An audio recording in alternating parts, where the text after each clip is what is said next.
so continuing right along here,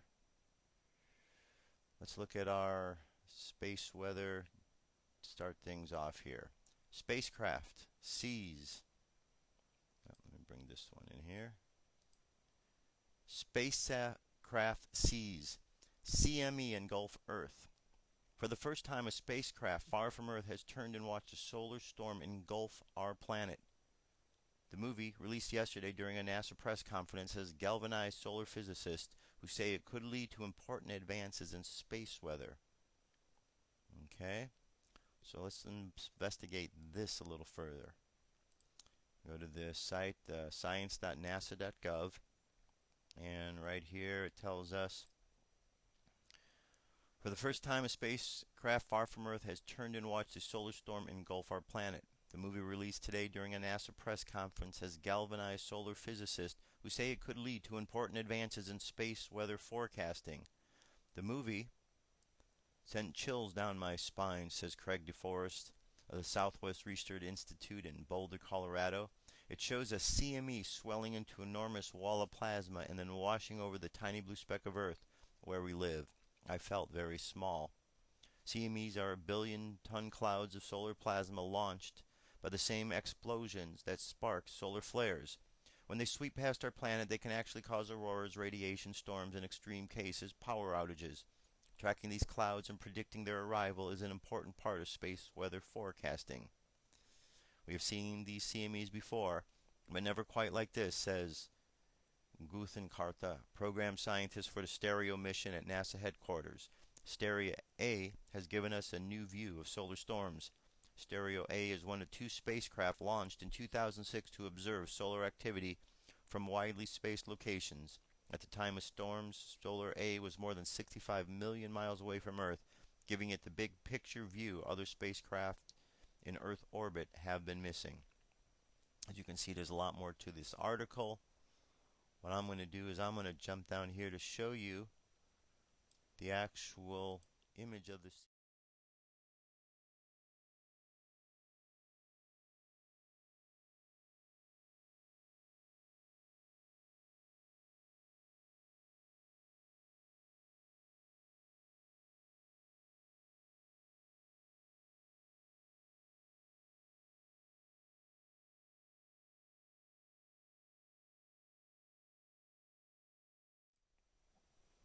So, what does that mean for planet Earth? Well, it means that it could be warm. Definitely means that when there's a solar activity going on. So if there's some heat around, it could be because of that. You might notice some electromagnetic disturbances because the electromagnetic field is affected by these kind of things. So if you notice any weirdness or wackiness that's going on with any of your electronics, just kind of take it in stride. It's what's going on with the day and with the time. So it's nothing really to worry about. I would say just if you're going to spend a lot of time outside, you might want to have a little extra protection, a little extra sunscreen, just in case there's this extra dose of heat or anything else that might be coming through from the sun down to the earth. But generally, I'm saying we're probably going to be okay during this time. Just a little bit warm, that's all. Alright, now we're going to move right along from there.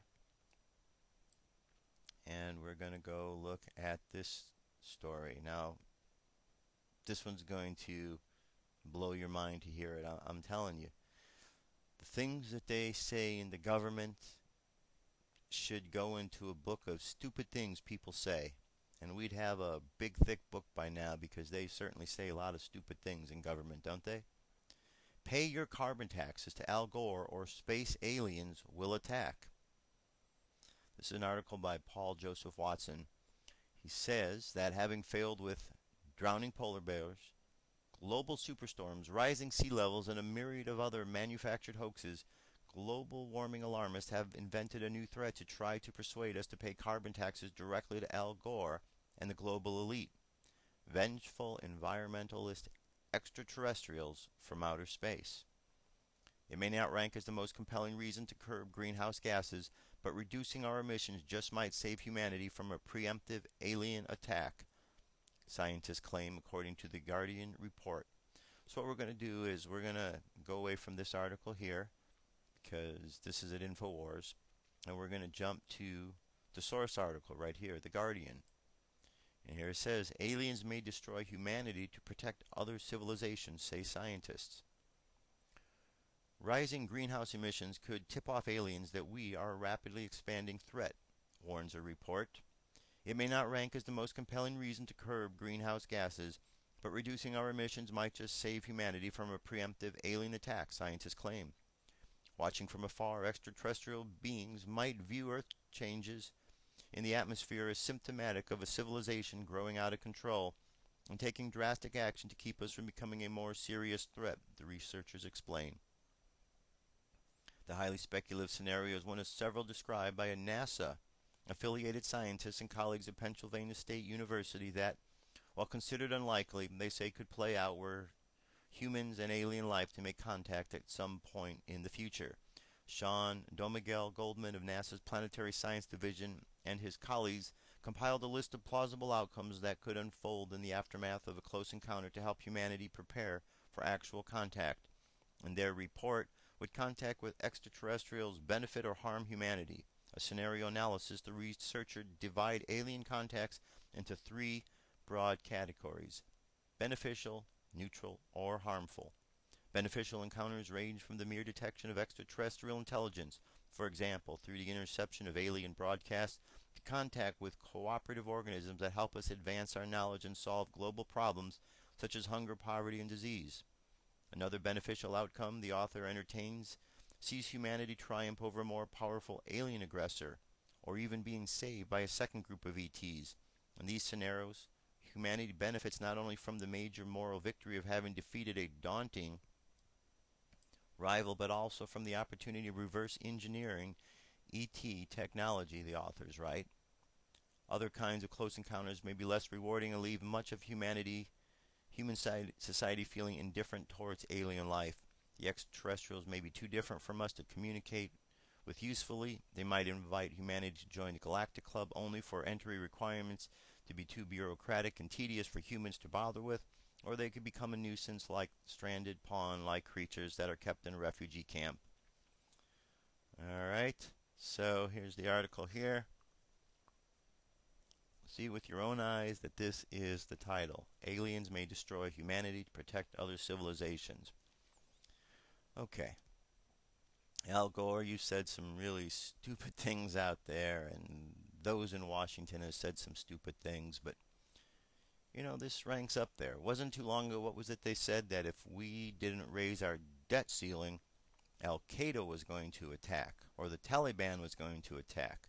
Now, if we don't cut our greenhouse gases, the aliens are going to attack. Okay. I guess we should listen to our government because they were so honest before about global warming that now we should understand that they're really out for our benefit, right? I don't think so. Look, aliens, beings out there in the spaceships, they know that the gases coming off this planet are not coming off of this planet from people who are living their lives. They understand that the big factories are causing problems. They understand because they could see smoke from these big factories rising into the air. As a matter of fact, they understand that there's nuclear waste coming from factories down here on the planet. And they are smart enough to know that not everyone is involved with such activities.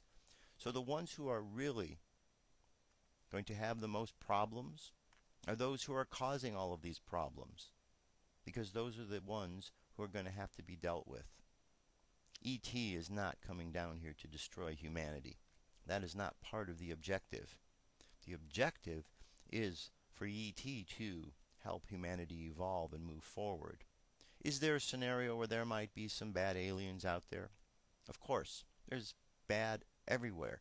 Every race on this planet has people and beings that are part of it that cause problems. But every race on this planet has a lot more beings that want to create good in the world. Same thing with other races out there in the universe. Now, two races that we talk about as being potential troublemakers are reptilians and greys. Guess what? Reptilians are already here. We talked about that. You've heard about it. The stories David Icke talks about, Stories Credo Mutwa talks about in the jungles of Africa, and how the tribes that remember and know the legends of the ships that came down with the reptilian beings that could shapeshift into humans. They've been here for a long time. The problem is not out there coming down. They're here. They've infiltrated society. Most of you don't even realize it. It's kind of like the movie They Live. If you haven't seen that movie, watch it this week, and you can find it right on YouTube. You can find it on the internet very easy. Watch the movie. It'll kind of clue you in on what might be going on. John Carpenter was pretty smart, and the movie, though it was made years ago, seems like it could apply right now. So, moving on from our aliens and their plan for carbon taxes, we're going to move on to our next story here, which is 9/11 Truth 10th Anniversary Campaign begins. So it's that magical time of year. It's a time when the government needs to really pull out the propaganda machine to push the agenda of making sure that you believe that the false flag event of 9/11 happened according to the way that they say it happened. Planes hit the building, buildings pancaked down upon each other, end of story. And there were these hijackers, 17 of them, that were involved and did this whole thing. Of course, in order to believe this, we have to believe that our military, the United States military, what we think of as the greatest military force on the planet, failed in every capacity that day to stop any planes or any hijackers or anything that went on. That our military was fooled by 17 hijackers with box cutters. And that this was orchestrated from a man in a cave miles and miles and miles away. Do you believe that our military force and all the defenses in this country really failed that day? No. Things like that can only happen if there was a stand-down order, which is exactly what occurred. There was a stand-down order. The military was not allowed to act. They were sent out on all kind of wild goose chases that day. So, it says, what will you be doing on the 10th anniversary of 9/11? Well, there's a lot of different things you can do here. We've got, it says, support the 9/11 families and first responders. They are calling for a new investigation in the largest 9/11 campaign ever. What about remembering Building 7? Remember Building 7 is a nonpartisan campaign led by 9/11 family members to raise awareness of the destruction of World Trade Center Building 7 through television and other forms of advertising, and to shift public opinion such that the New York City Council and the Manhattan District Attorney will be compelled to open an investigation into Building 7's destruction. Remember, Building 7 commissioned a Siena poll in May 2011 that found 48% of New Yorkers would be in favor of the New York City Council or the Manhattan District Attorney opening a Building 7 investigation. And says here, Dear A&E 9/11 Truth supporters, Architects and Engineers for 9/11 Truth is pleased to announce the launch of its Remember Building 7 10th Anniversary campaign, the most aggressive ad campaign yet. This season we are celebrating our strategic partnership with RememberBuilding7.org in order to make the 10th anniversary a vital turning point in the pursuit of a new 9/11 investigation.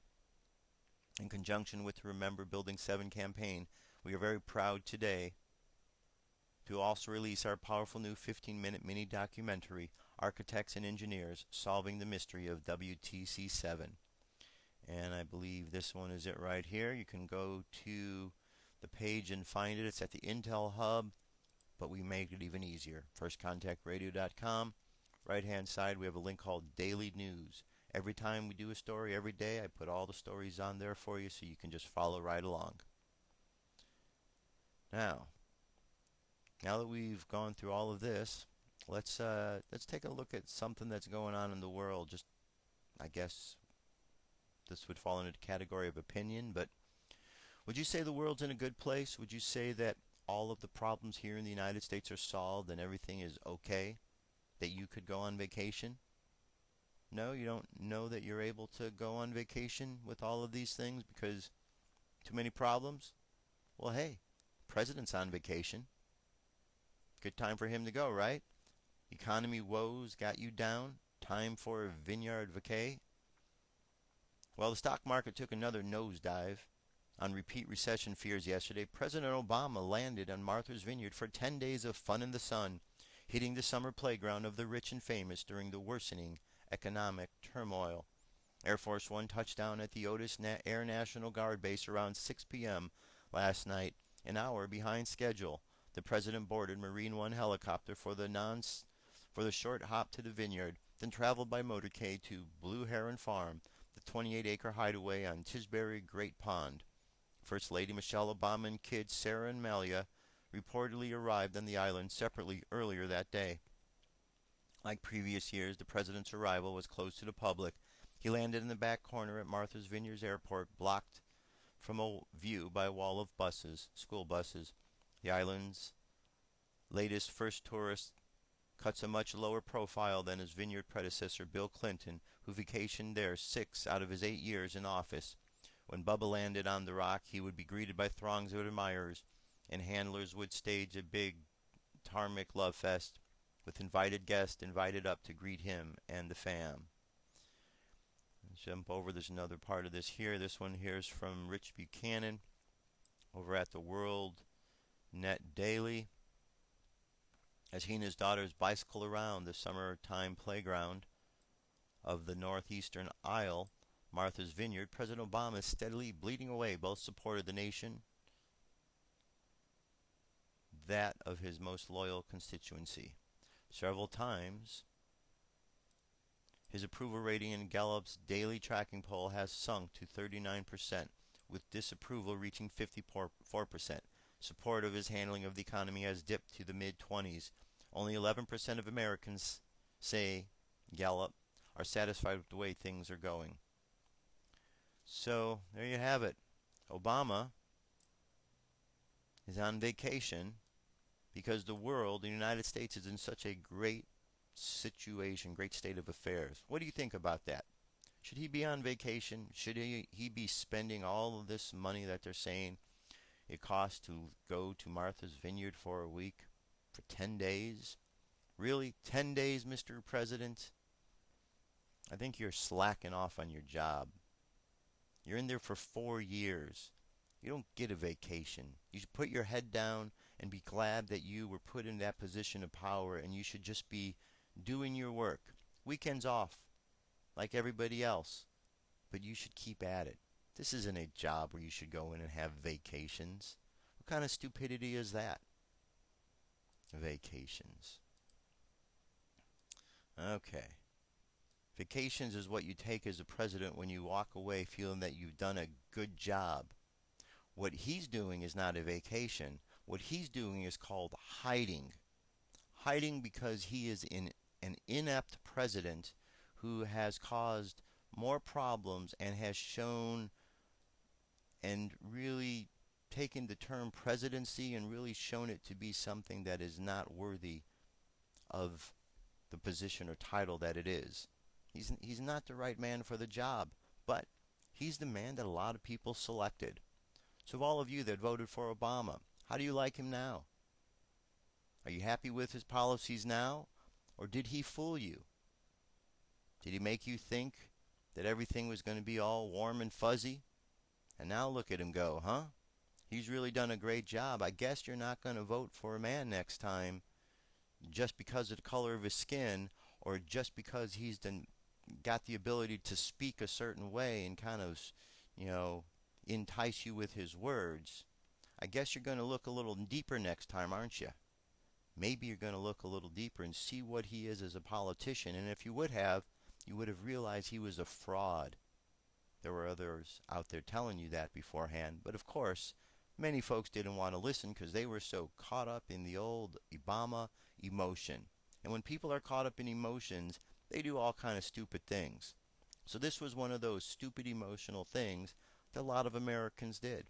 Now, albeit the president isn't in office because people voted on him. That's the popular vote. The president is in office because the shadow government put him there. Because they knew he would be a joke. He'd be a clown. And that's what they wanted. Someone to distract from what's going on in the world. And I'd say he's done a great job of distracting. Now, if we going to get somebody in office, we need somebody who talks about issues that matter. Ron Paul is that guy. Ron Paul talks about the Constitution. He says the C word a lot, and they don't quite like it out there in Washington, D.C., because they want to talk about things like dictatorships, and they want to set up Marxist programs and socialist agendas. They do not have the American public's in mind at all. Certainly doesn't seem like it. This is Ron Paul. Listen to what he has to say. Ready for more freedom and less government, and I believe I can represent that position. I run for the presidency because we're in an economic crisis, and I believe the understanding of Austrian free market economics gives us most of the answers, and you can't deal with that without looking at the monetary issue. And I've spent a lot of years studying and doing my best to understand exactly how that works. And I also run with the purpose of doing something else, and that is changing our foreign policy because it intertwines with our economy.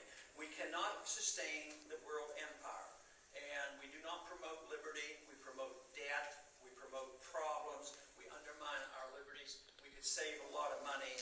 So for that reason as well, I emphasize the change in our foreign policy. I think the changes in the tax code inviting capital back, a sincere effort to cut back spending. You can change. The president has authority to instantaneously change the atmosphere of foreign policy, so I think that could send a strong message. Just bringing troops home quickly and have them spend all their money here. Why do we allow them to spend it in Korea and Japan and Germany, all over the Middle East? I mean, these are billions and billions of dollars. So that is not the economic solution. That could help immediately that those jobs are coming back. A good example to remember about how this just drains us.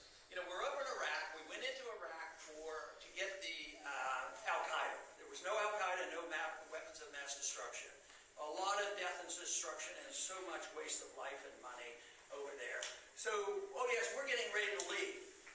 That is not true. We just built an embassy there. It cost $1 billion. It's bigger than the Vatican.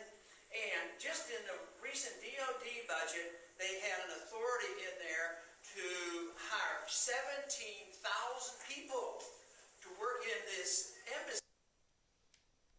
All right, this is just part of a much bigger video that's out there online. You can check that out. So, we got a lot of things to think about in the world, friends, don't we? A lot of things. Let me bring this graphic up real quick. I haven't put this.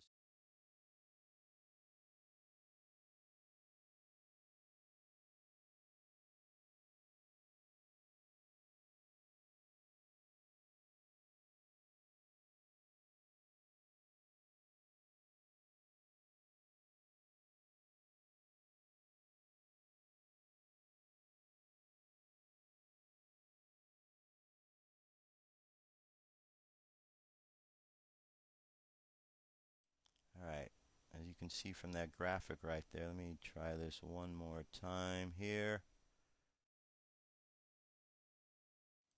All right, on this graphic here, we got, all these different issues: weather, space objects, UFO issues, false flag issues, non-false flag issues, issues of prophecies being revealed. We got political issues which is taking place, the economic stuff that is going on we're having to deal with. I mean, there's a lot of problems going on in the world, a lot of things to focus on. We can't really believe that one man's going to go into office as a presidency and solve that. The only way things are going to get solved, folks, is if we all stand together. Because this is a world problem. It's not a problem that a president is not going to solve because he doesn't care about solving the problems. You have to solve the problem. You, me, and everybody else around this planet. We have to fix the issues. And the way we do it is we step up. And we step up and we take all of those who are not helping the system, those who are bringing it down, we have to push them aside. We have to remove them from power. We have to do the things that are necessary to put those in jail. We can do all of these things, folks. We can do all of this. We have it within our ability. Remember, there's more of us than there are of them. Millions more of us than there are of them. We just need to speak up. Remember, bad things happen when good people say and do nothing. And right now, there's a lot of good people being hurt and not saying anything. More people are speaking up than there have been in the past because they're still getting hurt. But there's still a lot of you that are out there that need to step up. And you need to step off the couch. You need to turn off the TV. You need to get away from your apathy. And whatever that is, find a way to shake it off. Because we can make a difference, but we've got to all do it together. That's part of the revolution that's at hand. It's a revolution, but within the word revolution is the word evolution. We are all evolving. So let's not get caught up in a wheel and a cycle that goes round and round like we've been going. Let us evolve to the next level.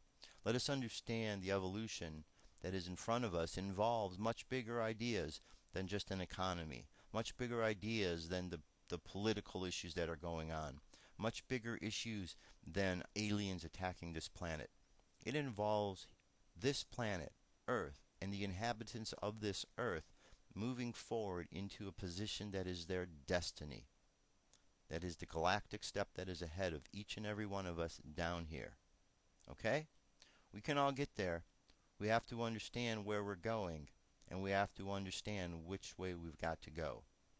And that is not the way politics in anywhere around the world is taking you. So stop paying attention to that kind of stuff. Pay attention to what matters. Because in the long run, if there's a problem, your politicians aren't going to be there. They're going to run. Look at Obama. He's hiding. He's out in Martha's Vineyard. There's problems in the world, and what he always does is he runs away. Remember when Japan happened? And there was asking for help from the United States? What did Obama do? He gave his prediction of who was going to win the basketball tournament. That's what he did when he was asked for help. It's not the right thing to do. We all know that. George Bush sat in a classroom when he was told that the buildings in the United States of America was under attack. He sat there with a stupid look on his face. George, you had a stupid look on your face. We all know you're a liar. You lied. And one day it's going to catch up to you. And you're going to be in jail. And everybody is going to be very glad for that because you deserve to be in jail along with your buddy Dick Cheney. Because he is a big problem as well. And you guys aren't the only ones. There's others out there. So there needs to be a big jail that's all ready for all of you criminals. Because there's a whole lot of you there in Washington that need to go and spend some time in there. So good people, people who really want to advance this country forward can come into power. And around the world, people are stepping up. People are stepping up more around the world than they are in this country. Got to get a little bit more agitated in this country, folks. You got to figure out that the only way things are going to change is if you change them. All right? So with that spirit of change, let us go ahead and do our meditation for today. And let's consider that issue of change as we go into this weekend. So close your eyes. Close your eyes, and I want you to imagine yourself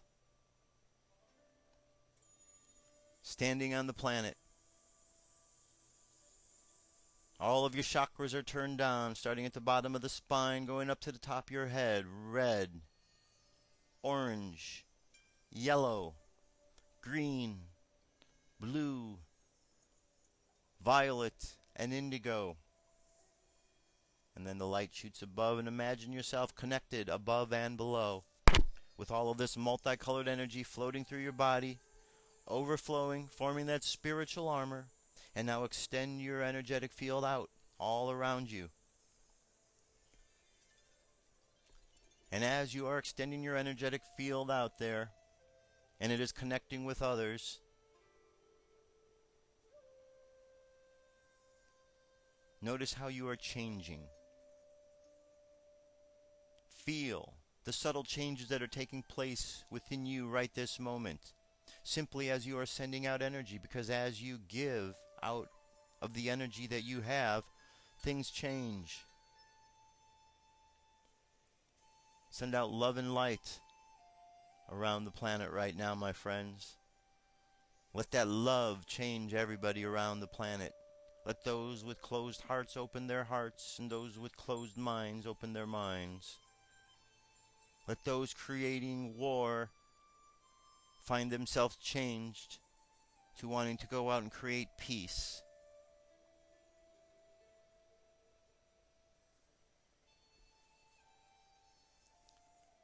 Now, imagine yourself jumping up off the ground into the air and floating, and then flying.